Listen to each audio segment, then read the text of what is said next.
आता गेले उठावानंतर प्रेस समोर जाताना संजय शिरसाटाने हे सर्व जे महाविकास आघाडीचे लोक होते यांना अंगावर घेण्याचं काम केलं आणि मग त्यांना संजय शिरसाट टार्गेट व्हावा किंवा संजय शिरसाटला बोलावं हे असं सर्व घडत असताना राजकारणामध्ये त्याच्यामुळं अंगावर घेण्याची ज्याला ताकद म्हणतात मी हे ते लोकांना सांगत होतो की माणसांनी कोणतंही संकट असलं तर ते अंगावर घेतलं पाहिजे हे त्याच्या मागचा उद्देश होता. सर इम्तियाज जलील यांच्या विरोधात अॅट्रॉसिटीचा गुन्हा दाखल झालाय. मला तर तो त्या माणसाच्या बद्दल बोलायचं नाही त्याला मी योग्य ते उत्तर देईन.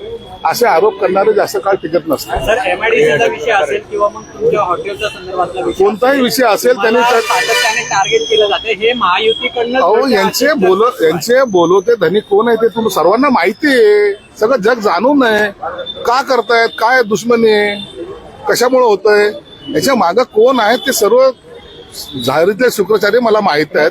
कोण त्यांना हड्डी त्यांच्या तोंडात देतंय ह्याची सुद्धा मला जाणीव आहे. म्हणून मी एक योग्य मला माझ्यावर आरोप होताना त्याचा खुलासा करताना पूर्ण ताकदीनिशी मी करेन. थोडासा वेळ द्या.